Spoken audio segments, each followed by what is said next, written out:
అందరికీ నమస్కారం అండి. Welcome to SLV sari prince from Vijaya collections. ఈరోజు కూడా నేను 120 కౌంట్ కాటన్ శారీ తీసుకొని వచ్చానండి. 120 కౌంట్ కోసం చాలామంది వెయిట్ చేస్తూ ఉన్నారండి, చాలామంది అడుగుతూ ఉన్నారు. చూపిస్తాను చూడండి. 120 కౌంట్ చాలా లైట్ వెయిట్గా ఉంటుంది, మనకు చాలా బాగుంటుంది చూడండి. ఇప్పుడు నేను వచ్చేసి టెంపుల్ డిజైన్లో తీసుకున్నానండి. శారీ మొత్తం ఇలా ఉంటుంది.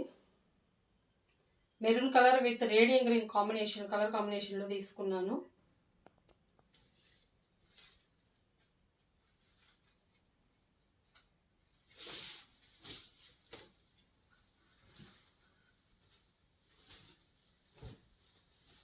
శారీ మొత్తం ఇట్లా మనకు చిన్న చిన్న టెంపుల్స్ వచ్చాయండి. అక్కడక్కడ చిన్న చిన్న బుటీస్, ఫ్లవర్ బుటీస్ తీసుకున్నాము. శారీ మొత్తం ఇలా ఉంటుంది. పళ్ళు వచ్చి పళ్ళు ఇలా ఉంటుందండి. బ్లౌజ్ శారీ 6 మీటర్స్ ఉంటుందండి. బ్లౌజ్ ఎక్స్ట్రా 1 మీటర్ ఉంటుంది. మా శారీస్ ఎవరికైనా కావాలనుకుంటే స్క్రీన్ మీద ఉండే నెంబర్కు కాంటాక్ట్ అవ్వండి. హోల్సేలర్స్ కూడా స్క్రీన్ మీద ఉండే నెంబర్కి కాంటాక్ట్ అవ్వండి. మీకు కావాల్సిన చీరలు మా దగ్గర అందుబాటులో ఉన్నాయి. Thank you.